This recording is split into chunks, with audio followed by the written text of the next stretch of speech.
नमस्कार, सत्य सत्संग में आपका स्वागत है। आप सोच रहे होंगे ये तो पॉलिटिकल इवेंट्स वाला होता है, तो कुछ पॉलिटिक्स के बारे में बात होगी। गुजरात के मुख्यमंत्री बर्खास्त हुए हैं, पंजाब के मुख्यमंत्री बर्खास्त हुए हैं, इससे पहले उत्तराखंड के मुख्यमंत्री को बदल दिया गया था। तो मुख्यमंत्री बदलने का सीजन आ रहा है और आप सोच रहे होंगे बातचीत किस पे होगी। लेकिन मैंने सोचा कि ये सब चीजें तो अखबार में दिन रात रिपोर्ट हो रही है, इसमें क्या नई बात कहने की। और यूं भी ये सारी खबरें कहीं ना कहीं इस देश की असली खबर से हमारा ध्यान हटा है। इसलिए हमारा ध्यान किसान पे पिछली बार भी था, इस बार भी रहेगा, क्योंकि इस बीच दो महत्वपूर्ण रिपोर्ट आई पिछले 10-15 दिन में। एक एनएसएस के सर्वे की और दूसरा सीएसीई की प्राइस रिपोर्ट। कौन है, क्या है, इसके बारे में कुछ बताओ।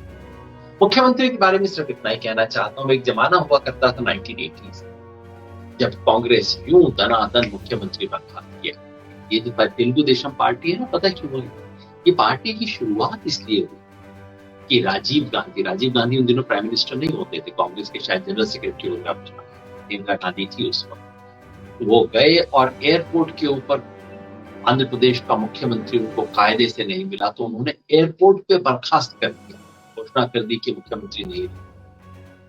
उससे लोगों को जो आहत हुआ कि ये कमाल है, दिल्ली से आए और आपने यूं हमारे मुख्यमंत्री को उखाड़ दिया। उस अपमान बोध से, तेलुगु लोगों का जो ये अपमान बोध था, उससे पैदा हुई थी तेलुगु देशम पार्टी। एनटी रामाराव खड़े हुए और अचानक 1983 का जो चुनाव था उसमें तेलुगु देशम पार्टी आई। इस सब के पीछे मुख्यमंत्री को बर्खास्त करने की मेरा आशय ये नहीं था कि ऐसा पंजाब में जा रहा है। मैं सिर्फ इतना कहना चाह रहा था कि ये मुख्यमंत्री बर्खास्त करना, दिल्ली में बैठ के तय करना कि ये मुख्यमंत्री होगा, अब इसको हटा दो, इसको लगा दो, ये खेल कांग्रेस ने शुरू किया था और अब बीजेपी ने भी उतना ही पकड़ लिया। इस हफ्ते कांग्रेस भी खेल बैठ के इसका विश्लेषण करना, इससे किसे फायदा होगा, किसे नुकसान होगा, इतना मैं बता सकता हूँ। जनता को ना फायदा है ना नुकसान है। खेल जनता का नहीं है। सब खेल गांधीनगर में खेले जाते हैं, चंडीगढ़ में खेले जाते हैं, देहरादून में खेले जाते हैं और उससे ज्यादा दिल्ली के अकबर रोड पे खेले जाते हैं। तो इन सब खेल से फिलहाल अपना ध्यान हटाते हुए किसान पे आपको याद दिला दूं, पिछले हफ्ते में करनाल में किसानों ने फिर मजबूर किया सरकार को एक कदम पीछे हटाने के लिए और अपनी राय हासिल करके, अपनी मांगे जो स्थानीय लोगों की मांग थी वो हासिल करके करनाल के किसान वापस। मगर मेरा ध्यान उन दो बड़े सवालों पे है, उन दो बड़ी रिपोर्ट पे है जिसके बारे में पिछले हफ्ते 10 दिन से मैं बार बार, ये जो एनएसएसओ की रिपोर्ट आई ना, जिसके बारे में पिछली बार हमने पूरा अपना संदेश सत्संग किया, ये रिपोर्ट जैसा मैंने कहा 5 साल बाद आनी थी, 6 साल बाद। बहुत बड़ी रिपोर्ट। नेशनल सैंपल सर्वे सरकार की अपनी एजेंसी है जिसने देश भर में घूम के सर्वे करके देखा है किसानों की इनकम क्या थी, किसानों के लोन क्या था। और जैसा पिछली बार मैंने बताया, ये सर्वे बिल्कुल स्पष्ट रूप से दिखाता है कि ये 6 साल में किसानों की इनकम दुगनी करने का जो दावा सरकार का था वो कितना खोखला था। मैंने पिछली बार आपको कहा था कि किसानों की कुल मिला के आमदनी सरकार दिखाती है बढ़ी। पिछली बार जब ये 2013 में सर्वे हुआ था तो किसान परिवार की कुल आमदनी 6,400 रुपए के करीब, वो बढ़ के सरकार बताती है कि इस बार 10,200 रुपए बढ़ गई, रुपए हो गई। अब आपको लगेगा 6,400 200 हो गई है, लेकिन रियलिटी क्या है? नंबर एक तो कि वास्तव में ये इतनी बढ़ी नहीं है क्योंकि महंगाई बढ़ी। वास्तव के अंदर बढ़ोतरी 20% के करीब है। लेकिन सबसे बड़ी खबर ये है कि इस इनकम में जो खेती बाड़ी की इनकम, वो ज्यों की त्यों खड़ी। खेती बाड़ी की इनकम पिछली बार थी 6,400 में से 3,081 रुपए, और अब 10,200 में से 3,798 रुपए के, यानी कि किसान की इनकम का मुश्किल से 1/3 अब खेती बाड़ी से आ रहा। और जब उसे इन्फ्लेशन के हिसाब से देखें, जो मैंने कैलकुलेट किया, तो 2013 में किसान को जो वास्तविक आमदनी हो रही थी उससे कम हो गई है 2019 में उसकी आमदनी खेती बाड़ी से। तो खेती बाड़ी की आमदनी घट रही है। ये सबसे बड़ी खबर थी जिसको सरकार ने अपने सर्वेक्षण में किसी एक पेज पे दबा दिया, लेकिन सर्वेक्षण है, खबर तो मिली जाती है। आज मैं उसके एमएसपी वाले हिस्से पे फोकस करना चाहता हूँ। पिछली बार क्योंकि सरकार का क्या दावा है, पिछली बार भी कुछ थोड़ा-सा मैंने इसके बारे में ज़िक्र किया था।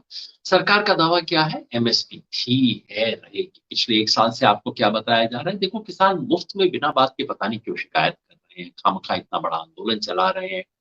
एमएसपी तो पहले भी मिलती थी किसान को, देखिए 50 साल से एमएसपी मिल रही है और इस बार मिल रही है। बीजेपी ने तो बढ़ा दी है एमएसपी, सरकार कहती है, और आगे मिलती रहेगी, हम तो साफ होने वादा कर रहे हैं। किसान आंदोलन ने बार-बार इसका भंडाफोड़ किया है। किसान आंदोलन ने बार-बार बताया है, पिछले 50 साल से एमएसपी का ढोंग चल रहा है, एमएसपी मिल नहीं रही है, कागज पे है एमएसपी। और बीजेपी के आने के बाद एमएसपी बढ़ी नहीं है, कागज पे बढ़ोतरी दिखाई गई है। वास्तव में एमएसपी के बढ़ने की परसेंटेज जो है, प्रति वर्ष जो एमएसपी बढ़नी चाहिए, वो कम हुई है। वास्तव में 1.5 गुना के दावे झूठे हैं और खरीद के जितने भी दावे किए जाते हैं कि सरकार खरीद रही है, वो नहीं। तो किसानों की मुख्य शिकायत एमएसपी को लेके दो। पहला ये कि एमएसपी की गिनती करने में, एमएसपी कितनी, न्यूनतम समर्थन मूल्य सरकार कितना देगी किसान को, इसमें सरकार चालाकी कर।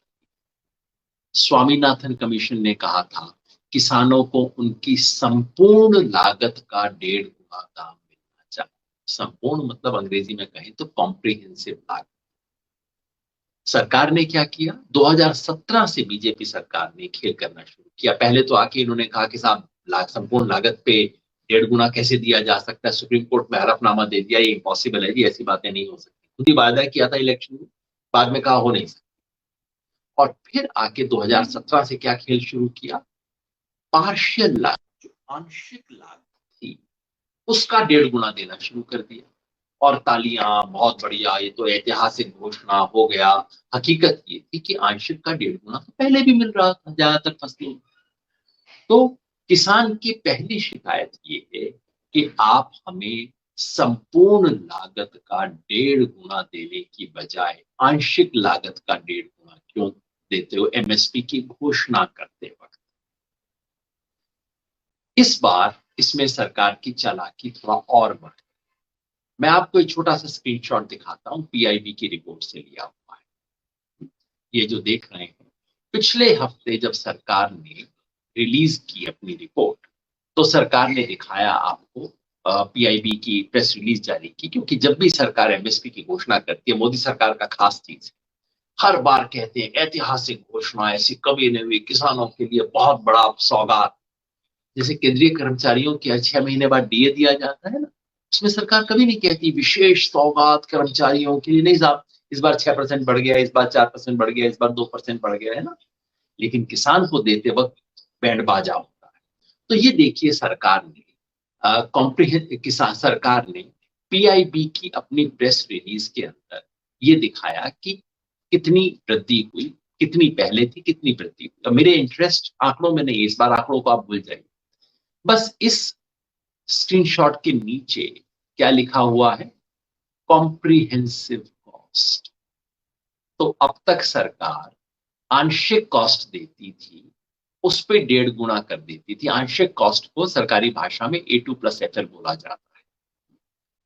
सरकार कहती थी कि आंशिक कॉस्ट है, उसके ऊपर हम आपको 1.5 गुना दे रहे हैं।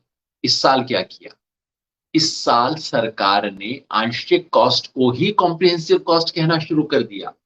वही पुरानी A2FL है, ये देखिए स्क्रीनशॉट के नीचे की तरफ कॉम्प्रिहेंसिव कॉस्ट सरकार ने लिखा हुआ है। अब कोई पलट के पूछेगा साहब आप कैसे कहते हो कि ये कॉम्प्रिहेंसिव कॉस्ट नहीं है, तो मैं आपको सरकार की ही अपनी दूसरी रिपोर्ट में दिखाता हूं। ये देखिए, जो दूसरा स्क्रीनशॉट आप देखिए, ये उसी रिपोर्ट से है, सरकार की सीएसी की, जो सरकार का विभाग है जो कि इसकी गिनती करता है, जिसने एमएसपी बढ़ाने की रिकमेंडेशन की थी, जिसके आधार पे टेबल सरकार ने पीआईबी ने दी थी, उसी की रिपोर्ट में शुरू में एब्रीविएशंस दिए। और ये एब्रीविएशन में देखिए C2 के आगे क्या लिखा हुआ है, कॉम्प्रिहेंसिव। ये जो हाईलाइट किया हुआ है ना, कॉम्प्रिहेंसिव कॉस्ट। अब देखिए फ्रॉड सरकार, ये सरकार एक तरफ खुद कहती है कि C2 कॉस्ट कॉम्प्रिहेंसिव, और उसी रिपोर्ट के आधार पर PIB कहती है नहीं नहीं, जो सरकार दे रही है वो कॉम्प्रिहेंसिव है। यानी कि अब चालाकी में एक नया ट्विस्ट दिया है। अब अगली बार से तो मुझे लगता है सरकार C2 कॉस्ट दिखाना ही बंद कर देगी, कहेगी हाँ कॉम्प्रिहेंसिव दे दिया ना आपको A2F। ये चालाकी जिसके बारे में संयुक्त किसान मोर्चा ने प्रेस रिलीज करके आगाह किया और बताया कि झूठ बोला जा रहा है। आपको थोड़ा सा याद होगा, पिछली बार मैंने जिक्र भी किया था, बीजेपी के एक चुटभैया नेता है कंचन गुप्ता जी, आजकल ये बन गए हैं इंफॉर्मेशन ब्रॉडकास्टिंग मिनिस्ट्री में, कुछ एडवाइजर वगैरह बना दिया जाता है सबको कुछ तनख्वाह देने के लिए। उन्होंने मुझ पे हमला किया था, कहा था कि तुम्हें झूठ बोलने की आदत है। ये उन्होंने PIB की प्रेस रिलीज जारी की थी और मुझे बताया था कि देखिए A2 का मतलब ये होता है, FL का मतलब ये होता है। मैंने कहा बाबू मोशाय सब कुछ समझा दिया, जरा आप पढ़ भी लीजिएगा कि C2 का मतलब क्या होता है। कॉम्प्रिहेंसिव कॉस्ट C2 हो। तो PIB का झूठ हम आप सबके सामने दिखा रहे हैं। हिम्मत हो कंचन बाबू तो बताइए, आप किस PIB झूठ बोल रही है कि नहीं। अब किसान के साथ झूठ बोलना उतना आसान नहीं रहा है कि दिल्ली में बैठ के अंग्रेजी लिख के किसान के बारे में कुछ भी झूठ बोल। तो पहली शिकायत किसान की ये थी और इसके अंदर सरकार ने पहले से ज्यादा खराब हालत कर। दूसरी शिकायत किसान की क्या है? दूसरी किसान की शिकायत MSP को लेके ये है कि भाई जैसी भी आप घोषित करते, अच्छी बुरी आंशिक ड्योढ़ी सवाई जितनी भी आप घोषित करते, वो भी किसान को नहीं मिलती है। और ये बात फिर इन दोनों सरकार की रिपोर्ट से बिल्कुल खुल के सामने आई। ये पिछली बार मैंने आपको बताया था गेहूं के बारे में। गेहूं के बारे में मैंने आपको बताया था कि ये जो NSS का सर्वे हुआ है ना, सर्वे में उन्होंने पूछा किसानों से, सरकार का अपना सर्वे है, सरकार किसानों से पूछ रही है कितने किसानों को पता है कि MSP क्या चिड़िया का नाम है। तो पता लगता है 37% किसानों को पता था कि MSP है क्या। फिर उनसे पूछा गया कि आप में से कितनों को इसके बारे में पता है कि ये MSP मिलती कहाँ से है, कहाँ बेची जा सकती है, कहाँ जा सकते हैं आप। तो पता लगा कि उनमें से नहीं, मतलब टोटल 27 को पता था। तो 100 किसानों में से 37 को पता है कि MSP है क्या, बाकी 63 को तो पता ही नहीं कि MSP किस चिड़िया का नाम। 27 को ये पता है कि MSP कहाँ मिल सकती है, कहाँ जाए, सरकार का खरीद केंद्र है कहाँ, और जाके बेचते कितने हैं? 10 गेहूं। ये गेहूं का आंकड़ा था। इस रिपोर्ट में बाकी तमाम फसलों के आंकड़े मैं आपको दनादन बता देता हूँ, टेबल ज्यादा क्या आपको सिखा। पैडी, मतलब किसी एक फसल में अगर कायदे से कुछ मिल रहा है किसान को, जो सरकार घोषित कर रही है वो दाम पे जाके बेच पा रहा, तो वो है केवल गन्ना, जहां 28% किसान सरकार के प्रोक्योरमेंट सेंटर पे बेच रहे हैं, बाकी काफी कुछ सीधा मिल को बेच रहे हैं, उनको मिल रहा। बाकी फसलों में क्या स्थिति है? पैडी, धान, ये दोनों बार आता है, खरीफ में भी और रबी में भी। 15 और 19%, यानी कि 20% किसान भी नहीं ले रहे हैं, लेकिन ये सबसे ज्यादा है। बाकी फसलों में क्या स्थिति है? ज्वार 4%। मैं वो आंकड़े पढ़ के बता रहा हूं जो भारत सरकार के सर्वे में किसान कह रहे हैं कि हाँ जी हमें MSP का पता है, हमने जाके सरकार के खरीद केंद्र में जाके अपनी फसल बेची। कितने हैं? ज्वार 4%, बाजरा 2%, मक्का 4%, अरहर 3%, चना 6% और सरसों 5%। मैंने गेहूं का बताया था 10%। यानी कि गेहूं और धान को छोड़ दीजिए तो 10% किसान भी नहीं है जो जाके अपनी फसल सरकारी खरीद केंद्र पर बेच पाते हैं। और ये कहते हैं MSP थी, है, रहेगी। सर्वे के आंकड़े छोड़ दीजिए, सरकार के अपने आंकड़े हम देखते हैं कि सरकार ने कुल कितने प्रोडक्शन का जो हुआ, वीट आ, इस बार गेहूं के बारे में बड़ा बैंड बाजा बजाया ना, ऐतिहासिक गेहूं का प्रोक्योरमेंट हुआ है, दाना दाना सरकार खरीद लेगी। अंतिम आंकड़े आ गए हैं, अब कितना खरीदा है सरकार ने? पूरे देश में जो प्रोक्योरमेंट की जितनी गेहूं की फसल हुई उसका 40% खरीदा। अगर देश में 100 क्विंटल गेहूं पैदा हुआ तो सिर्फ 40 उसमें से सरकार ने एमएसपी पे खरीदा, बाकी 60 किसान जाने उसकी किस्मत जाने। बाकी तमाम फसलों की क्या स्थिति है? बाकी फसलों की स्थिति गेहूं और धान से बुरी है। धान का पिछली बार 39%, तो 100 में से 39-40% धान और गेहूं खरीदे जाए। बाकी फसलों की क्या स्थिति है? ये मैं आपको सीएसीपी की रिपोर्ट से आंकड़ा दे रहा हूं। CACP, commission on agriculture prices and cost, जो कि सरकार की संस्था है, मिनिस्ट्री ऑफ एग्रीकल्चर। जो संस्था हर साल ये तय करती है कि एमएसपी कितना होना चाहिए। उसकी अपनी रिपोर्ट में सरकार ने ऑफिशियली बताया है कि कितने प्रतिशत प्रोक्योरमेंट हुआ। अब ये देखिए प्रोक्योरमेंट के आंकड़े में, जैसे मैंने बताया गेहूं में, धान में 40% के करीब। बाकी सब जगह क्या स्थिति है? चना पूरे देश में 5% प्रोक्योर किया गया। पिछले साल 20% हो गया था, घट के 5% कर दिया गया। मसूर 0%, तूर 0.4%, मूंग 1%, उड़द 0%। आपको ध्यान शायद नहीं होगा, आज से 2-3 साल पहले सरकार ने बड़े बैंड बाजे के साथ कहा था कि दालों का बहुत ऐतिहासिक प्रोक्योरमेंट सरकार खरीदने वाली है। इस साल दाल में कमाल हो गया, आगे के लिए सरकार दालों के किसानों को इतना प्रोत्साहित करेगी क्योंकि हमें दाल अपनी जिम्बाब्वे से, कनाडा से इंपोर्ट करनी पड़ रही है, सरकार किया करेगी। बहुत बढ़िया बात साहब। तो उस साल 2 साल पहले सरकार ने 16% मूंग प्रोक्योर किया था, उड़द का 19% प्रोक्योर किया था, पिछले साल चना प्रोक्योर किया था। इस साल आते आते क्या स्थिति हो गई है? 0-0। सोयाबीन 0%, मूंगफली 3%, उड़द 0%, मूंग 1%, तूर 0.5%, मसूर 0% और चना 5%। ये है सरकार की उपलब्धि। एमएसपी थी, है और रहेगी। 0% थी, 0% है, 0% रहेगी।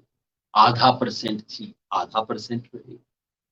ये स्थिति इस वक्त इस देश में एमएसपी की है। तो इसलिए किसान आंदोलन की क्या मांग है? किसान आंदोलन कहते हैं, नंबर 1, आप एमएसपी को C2 प्लस 50% पे फिक्स कीजिए, यानी कि कॉम्प्रिहेंसिव, संपूर्ण लागत का 1.5 गुना। कुछ नहीं किसान कह रहा है, इतने सालों से किसान कह रहा है कि सरकार के अपने कमीशन ने जो कहा था वो कर दो ना, हमें हमारी संपूर्ण लागत का 1.5 गुना मिलना चाहिए।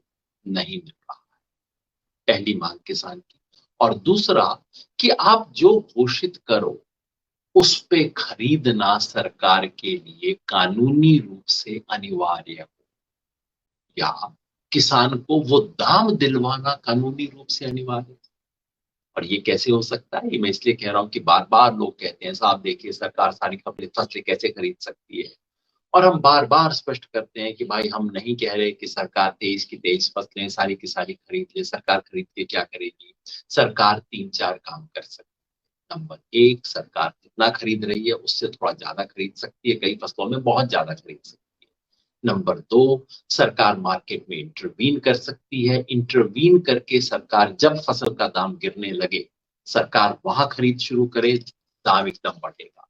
नंबर 3, सरकार खुद ना खरीदे, जो किसान को नुकसान हुआ उस नुकसान की भरपाई कर सकती है, भावांतर दे सकती है। नंबर 4, सरकार इंपोर्ट एक्सपोर्ट पॉलिसी बदल सकती है ताकि सस्ती चीजों का बाहर से आयात होना बंद हो जाए, हमारे किसान को बेहतर दाम अपने आप मार्केट के अंदर मिलना शुरू हो जाए। ये सब हम चाहते हैं, ये सरकार का है। तो हमसे, और नंबर 5, कि सरकार ये नियम बना दे कि मंडी में एमएसपी से नीचे बोली लग नहीं सकती।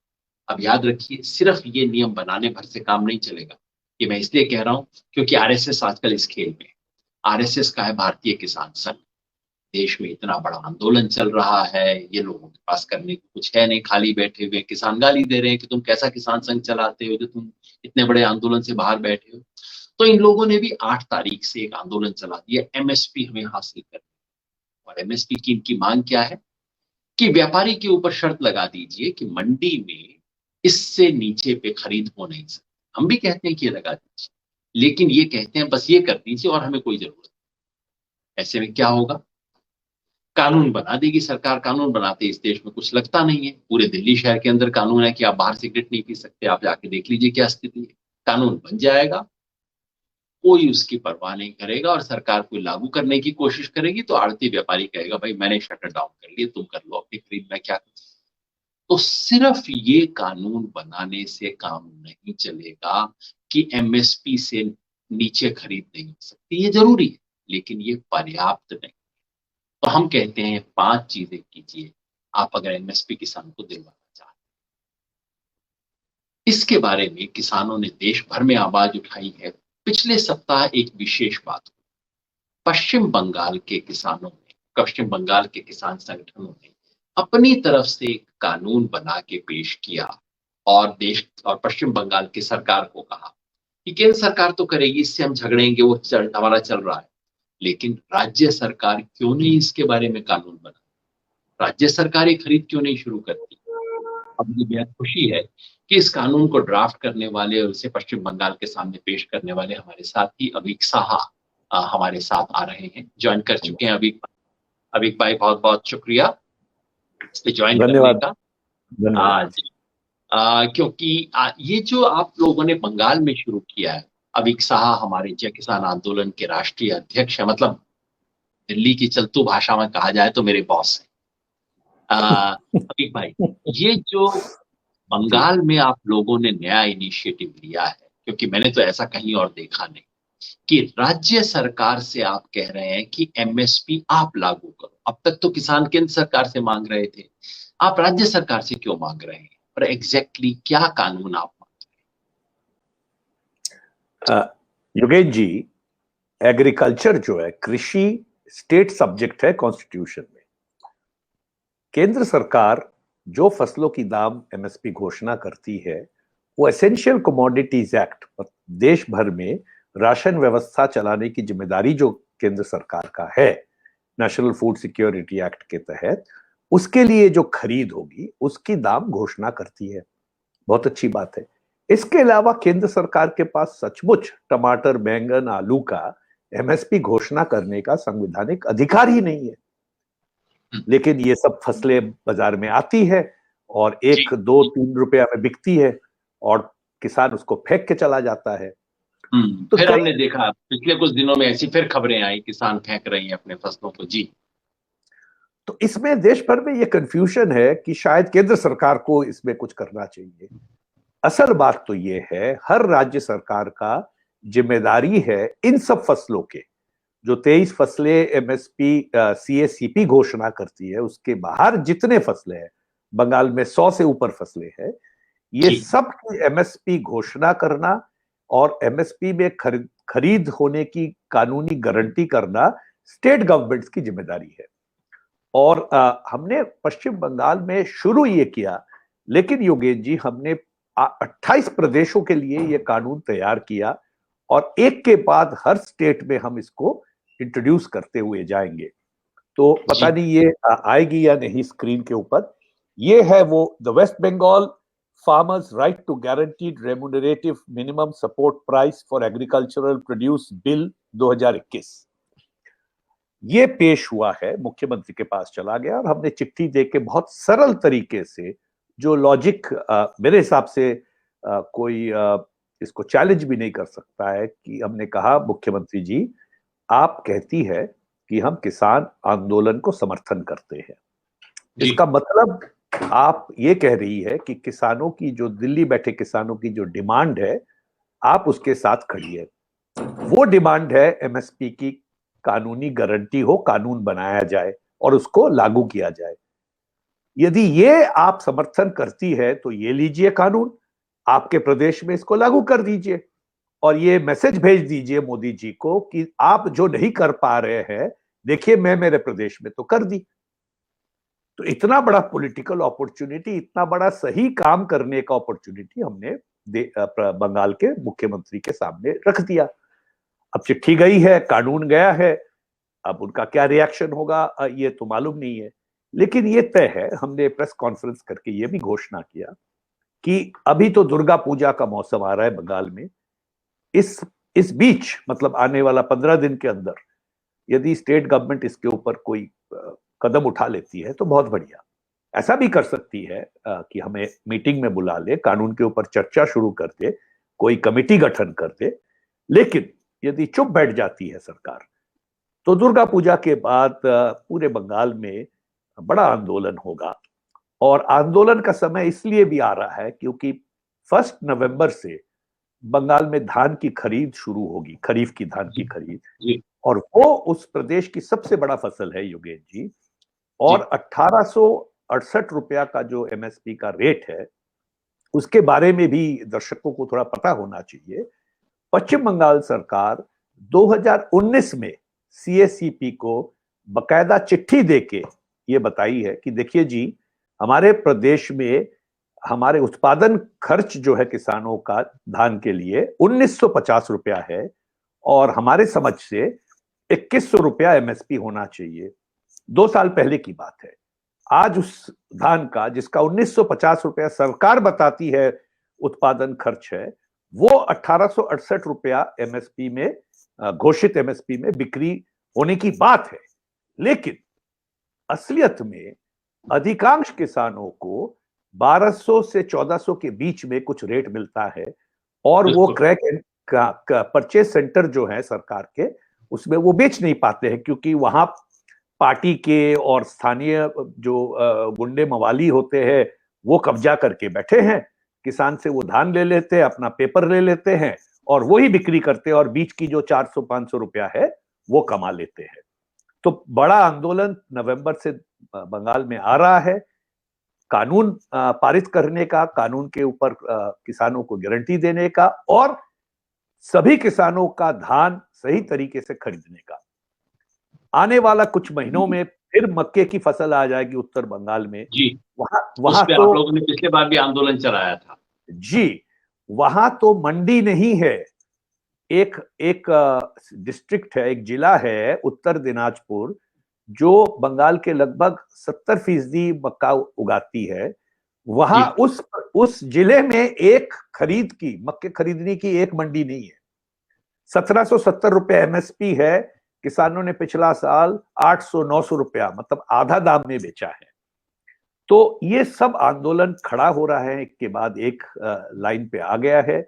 और मैं ये उम्मीद करता हूं कि बस अब बातों से निकल के वेस्ट बंगाल गवर्नमेंट जो है अब काम पे उतर जाए और कानून पारित करने से शुरू करके आगे की भी काम करे। योगेश जी, साथ साथ मैं ये कहना चाहता हूं, आपने ये जो किताब लिखा था किसान आंदोलन का, इसका बंगाल में करीब हिंदी वर्जन जो है करीब 7-8 हजार कॉपी अभी तक बढ़ चुकी है। हिंदी वर्जन? जी, दर्शकों को ये भी पता होना चाहिए, बंगाल में 3 जिले हैं जहां लोग हिंदी ज्यादा पढ़ते हैं, वह बंगाली किताब नहीं चलता है, जो मूलतः पहले बिहार में हुआ करते थे। जी। उत्तर दिनाजपुर ऐसा एक जिला है, ये बंगाली उसका अनुवाद है जो मैंने किया। ये 30,000 कॉपी अब तक बढ़ चुकी है।